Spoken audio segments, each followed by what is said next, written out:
Microplastics in the brain, a silent invasion. Intro.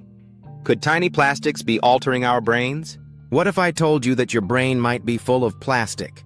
Not just in a metaphorical sense, but actual microplastics lodged inside your brain tissue. Sounds like something out of a sci-fi horror movie, right?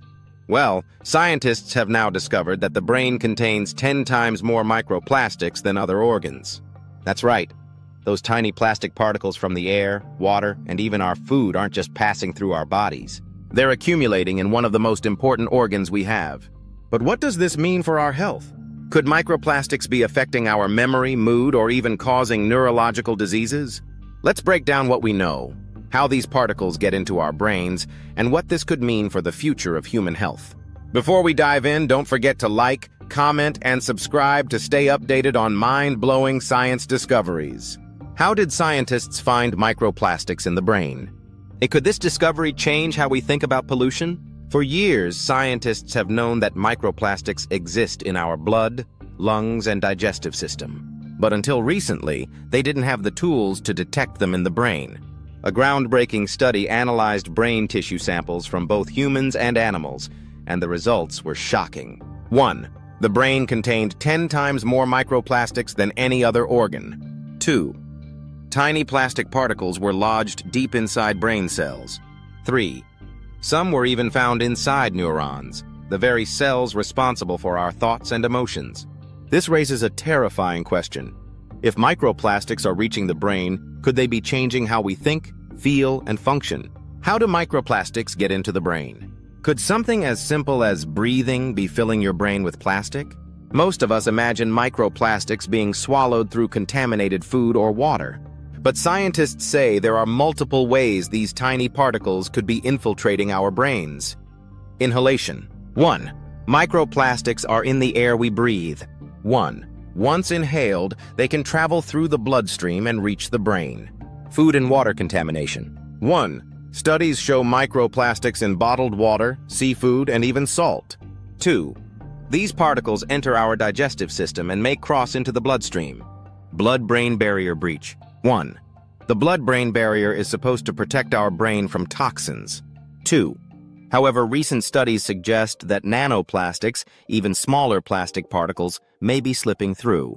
This means every breath, every meal, and every sip of water could be bringing microplastics closer to your brain. Could microplastics be damaging our brains?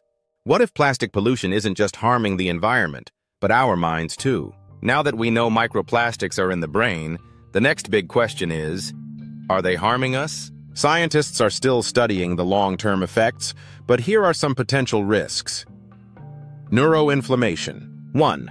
When foreign particles enter the brain, the immune system attacks them. 2. This can cause chronic inflammation, which has been linked to Alzheimer's, Parkinson's, and other neurodegenerative diseases. Cognitive decline. 1. Some studies suggest microplastics could interfere with neuronal communication. 2. Over time, this might lead to memory loss, brain fog, or even an increased risk of dementia. Mood disorders. 1. Microplastics may disrupt hormones and neurotransmitters in the brain. 2. This could contribute to anxiety, depression, and other mental health disorders. The scary part? We don't yet know how much exposure it takes for these effects to start. Are we consuming more plastic than we realize? You might be eating a credit card's worth of plastic every week. A shocking study estimated that the average person ingests about 5 grams of plastic every week. That's roughly the size of a credit card. Where is all this plastic coming from?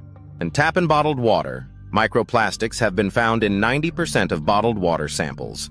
2. Food packaging. Plastics leach into food from containers and wrappers.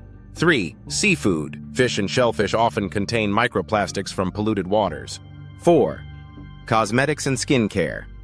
Some products contain microbeads, which enter our system through our skin or ingestion. And since plastics don't break down in our bodies, they keep accumulating over time. Can we reduce our exposure to microplastics? Is it too late to protect ourselves, or can we still fight back? While it's impossible to completely avoid microplastics, there are ways to reduce your exposure and protect your brain. Drink filtered water. Many microplastics in water can be removed with high-quality filters. Avoid plastic food containers. Use glass, stainless steel, or ceramic instead. Choose fresh, unprocessed foods. Packaged foods are more likely to be contaminated. Ventilate your home. Microplastics from dust and synthetic fabrics can be reduced with good air circulation. Be mindful of personal care products. Avoid products containing microbeads or synthetic polymers. By taking small steps, you can lower your exposure and help protect your brain from plastic pollution. What do you think? The discovery of microplastics in the brain is a game changer. We've spent years worrying about plastic pollution in the oceans. But what about inside our own bodies? Now we want to hear from you. Do you think microplastics could be affecting our mental health? What changes will you make to reduce plastic exposure? Drop your thoughts in the comments, and don't forget to like, share, and subscribe for more eye-opening science content. Let's keep this conversation going.